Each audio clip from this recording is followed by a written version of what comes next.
Welcome back to Your Real Estate Voice with Barb Schlinker, host of the program. And this is the weekly radio show that informs and educates you on how to buy or sell real estate with Barb Schlinker, the owner broker of Your Home Sold Guaranteed Realty. Now, Barb, when people are considering selling a home, how do they find out what the costs are for selling a house and, more importantly, how much they will keep when they do sell it?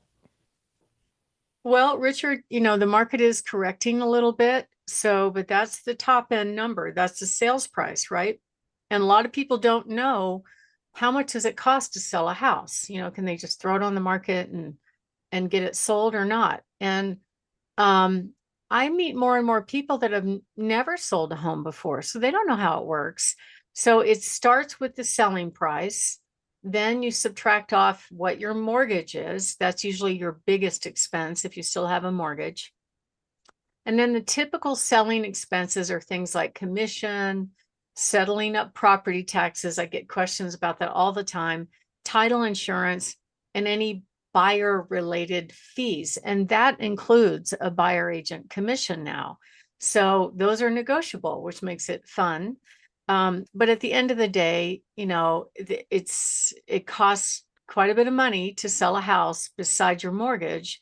And so a lot of people want to know what that number is. So that's typically what we do. And there are many times that I'll meet with sellers and they've met with another agent and the other agent never even talked to them about how much they put in their pocket when it sells, which is kind of weird. You can't make assumptions about it because people want to know and they don't do this every day. It is a major asset for most people and they don't want to have surprises. Now, another question I get an awful lot is about, do they have to pay capital gains on their profit? And most of the time, 99% of the time, if this home is their primary residence, there's not going to be a capital gain. So the rules are, and they changed this back in 1998, that if you profit, if you're married, less than $500,000, it's all tax-free money. If you're single, if you profit less than 250,000, it's all tax-free money. So how do you calculate that number? It's based on, you would take what you paid for the home, you stack on top of it all of your improvements. A lot of people ask me, do I need the receipts? I don't know if I still have the receipts. I said, no, as long as you know, generally, don't worry about it. So you would take that number. So let's say you paid 250 for the house 10 years ago, and maybe you put in new windows that cost 10,000, maybe you put in new carpet that costs 5,000, right? So you'd stack that number on top of there. And then if you're single and your home sold for 500,000, you take off the selling cost out of your quote profit and then take off your basis. And that's how the IRS calculates it. It's not about the mortgage. It's just about what you paid for it and any improvements that you put into it. And I find that a majority of my home sellers are not having to even think about or worry about capital gains. And if it does happen, if you are profiting more than 500,000, that's great, but it would be anything above 500,000 that you would have to pay capital gains tax on.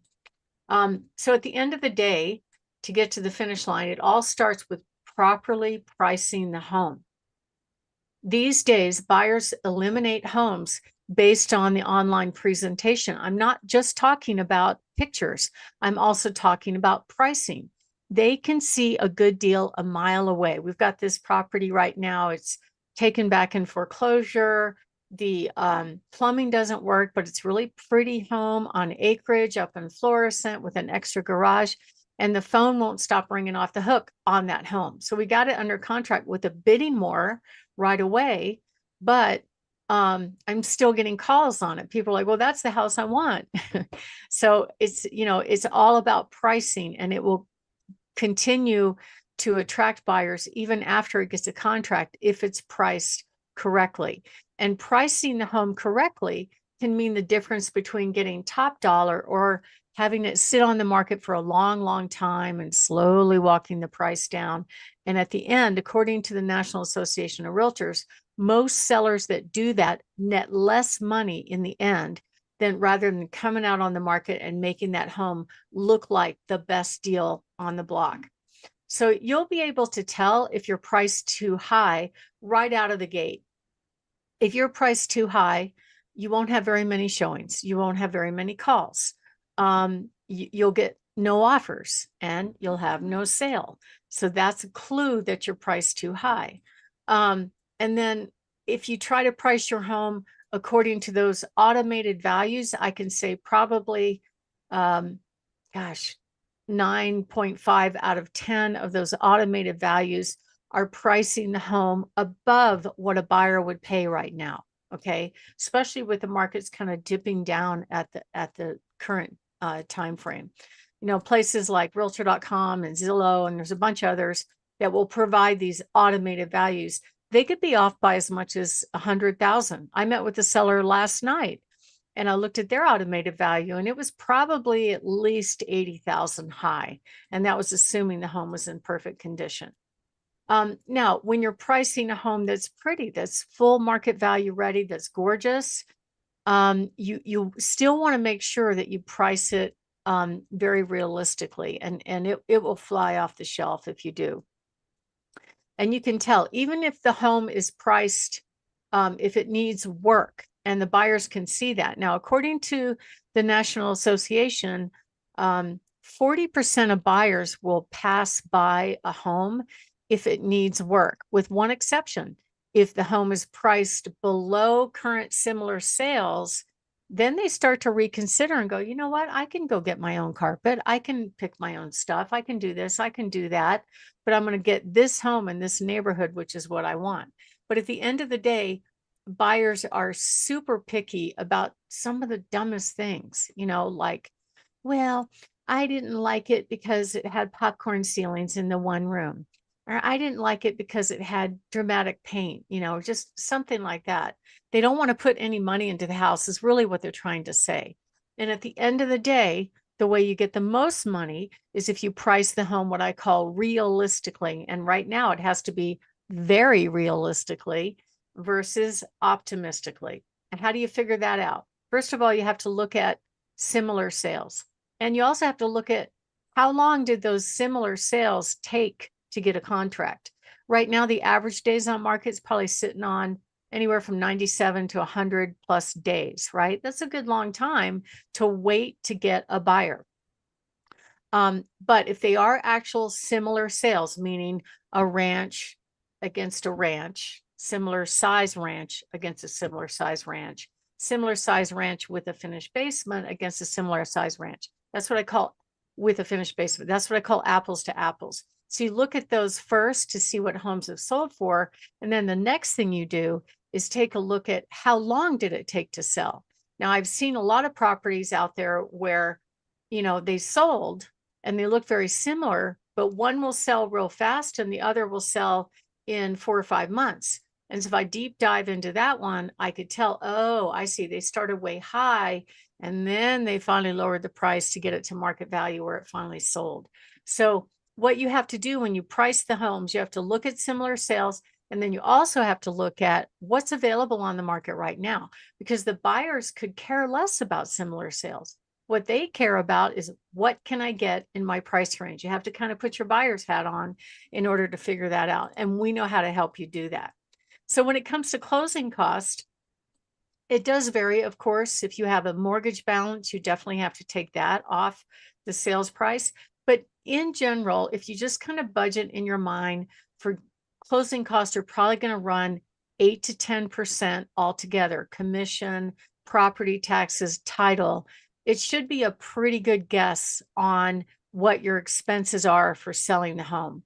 I have seen more and more requests from home buyers asking the seller to pay their loan closing costs. So that's more of an expense for a seller. And you know, if the house has been sitting on the market a long time and it's not been selling, you know, maybe that tells me it's priced too high and it's okay to give what we call a concession or let them have some of their net proceeds to pay their loan closing costs or buy down their interest rates. However, I like to look at recent sales and say, all right, in this neighborhood, in this price range, this many people paid loan closing cost and this many did not. And if they did not, then there's an anomaly. I just looked at a home last week that sold for $584,000, but the seller conceded $50,000 in closing costs and repairs. That's a big number. I usually don't see that much. Typically, I'll see about 2% of the sales price will be requested in the form of closing cost. Now, if there are other similar sales that sold for more money, you can respond back to that buyer and say, hey, sure, I'll cover your closing costs, but we're going to go up in price to cover your cash problem. And oh, by the way, I'm not going to pay a commission on those closing costs, which is probably a good plan. My name is Barb Schlinker. I'm the broker owner of Your Home Sold Guaranteed Realty and the host of this show, Your Real Estate Voice. And we're talking about what are the fees that you would deduct from your sales price when selling your home in Colorado.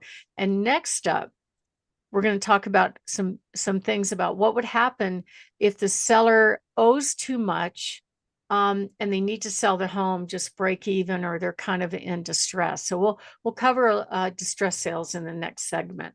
And if you are thinking of making a move, we know how to handle sales in any scenario. We do this all the time. I've done it for many, many years. Give us a call at 719-301-3900 or go to barbhasthebuyers.com. Richard. We're listening to Your Real Estate Voice with Barb Schlinker of Your Home Sold Guaranteed Realty. She should be your real estate voice, and you can listen to replays of the show anytime on all of the major podcast platforms, plus her website, barbhasthebuyers.com. If you're thinking of making a move, call Barb, 719-301-3900. So, Barb, what if home sellers do not have enough equity to pay all of those closing costs? Well, there's different ways you can deal with it. A lot of people in the last 5 years bought homes, many of them because we have so many military folks here in this market. They can use their VA benefits. They can buy a home, no money down. Then their mortgage insurance is called a VA funding fee. That adds to their loan balance. So when it's time to sell, it could be, especially if they bought anywhere from 2021 to now, that they may not have enough equity in order to sell that home and be able to break even when they sell. So there are some things that you can do. You could negotiate the deficiency in the commission.